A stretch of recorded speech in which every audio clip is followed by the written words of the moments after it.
Sheila Price never likes returning to this place. She knows she has to, but she's left stumped with the questions that haunt her at night. Why'd they kill my youngin'? Where'd they kill my youngin'? Who killed my youngin'? We don't know the who, but we do know a little about Rhonda Jones. If you were ever met Rhonda, you would have met one of the biggest hearted people in this county because she'd gave you anything she had. April will mark 4 years since the small Robeson County community of Lumberton was shocked by the discovery of a body lying in a trash can. It was Rhonda. She was 36. Yes, she had a drug problem, but it didn't make her evil or mean person. She didn't deserve to lay over there in a trash can for days. She was a mom, leaving behind 5 children of her own. But her death wasn't the first in this area. It wasn't even the second. She was one of 3 women found dead, blocks apart, within weeks of each other in 2017. That's not all they have in common. For all 3 deaths to come back undetermined, I mean, you can't find nothing on one of these 3 bodies.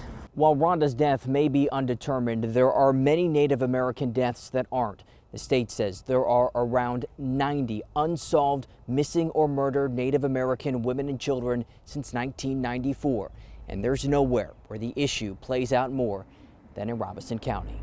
Robeson County sits along the Lumber River. It's one of the most diverse counties in America. 42% of residents are American Indian, 31% are white, a little under a quarter are black, 9% are Hispanic. And there's another statistic that cuts along racial lines. More Native Americans have their lives cut short.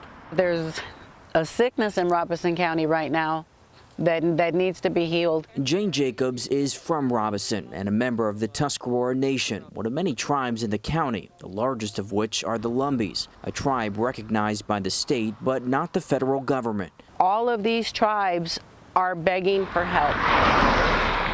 The sheriff's office says it's investigated 285 deaths, not all classified as homicides, on county land since 2008. More than half of the people who died were Native American. The problem is rampant. We met Jacobs where her sister, Katina Locklear, was found dead in 2018. She was gang raped. I can feel my sister here. This is the first time she set foot here. She's letting me know everything's okay. I'm not believing her because everything's broken.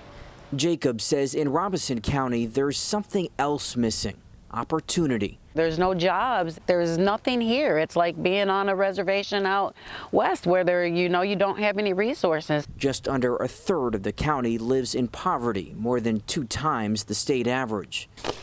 The man in charge of solving the cases on county land is Bernice Wilkins, the sheriff of Robeson, a county that often ranks as the most dangerous in the state. Frankly, it's embarrassing. Folks would ask, where are you from? And I would mention Robeson County, and they'd have this grimace on their face, and that was the thing that they would talk about. Oh, Lord, what about the crime there? Wilkins, who spent decades in law enforcement, left retirement in 2017 to run for sheriff. He was sworn in a little over 2 years ago. What I'm trying to do as the sheriff is bring those stats down. But he runs an office with a checkered past. In 2004, the SBI started an investigation that resulted in 22 people from the office, including the sheriff at the time, charged with crimes from kidnapping to drug trafficking to money laundering. It became known as Operation Tarnished Badge. We're still having to build that relationship. It was detrimental to the county at the time. Wilkins says he reorganized the office, collaborated with the federal government to combat violent crime, and created a cold case team of retired detectives to close some of the unsolved murders. I need closure. Price continues to search for answers to the unwavering questions that keep her up. I don't know how much more fight I got in me. I don't know how much more I can take. But as we returned with her in February to where her daughter was discovered, she did get a sliver of clarity. The man who found Rhonda's body years ago came over and introduced himself. It was the first time they'd ever met. Oh my God. I didn't get to see her. They wouldn't let me. Temporary comfort amidst a sea of despair. Justice Oh, Lord. is left Oh, my God. waiting.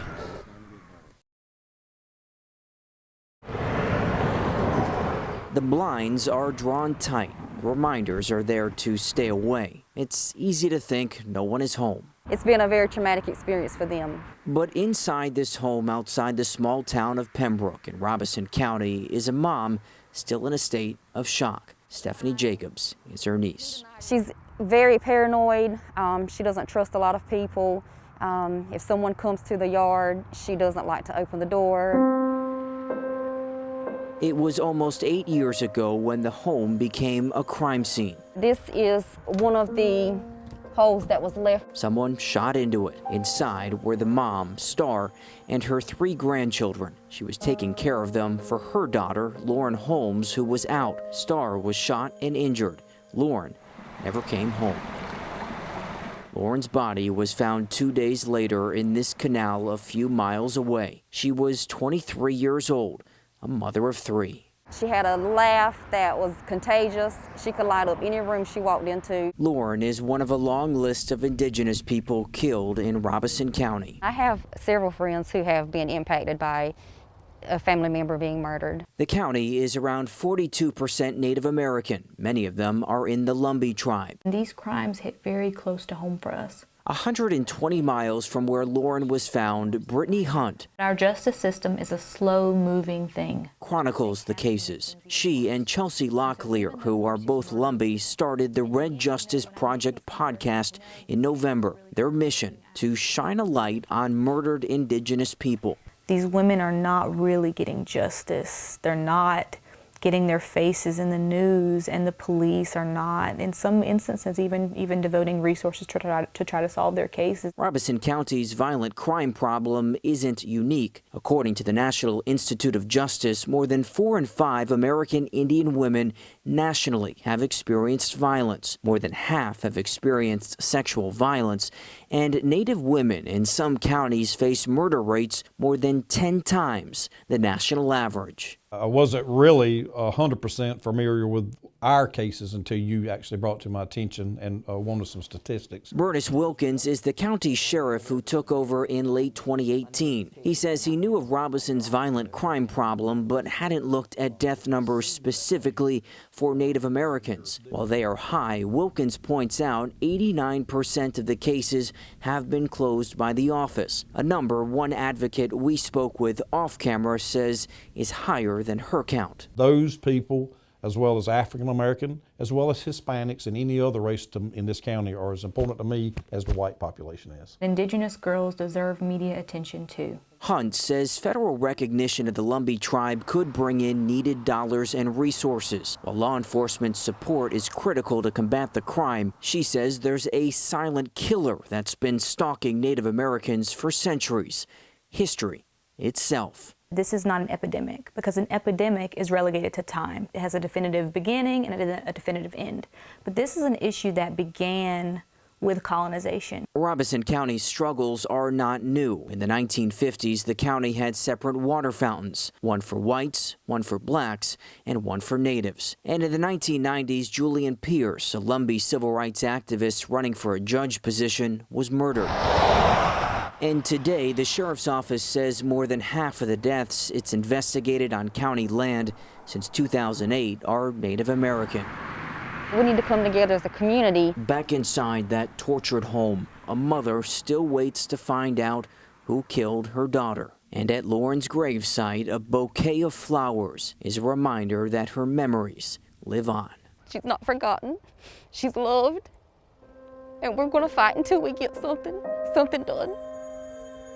You worry about her being forgotten? Yes, that's my biggest fear. We're going to get justice for you if it's the last thing we do.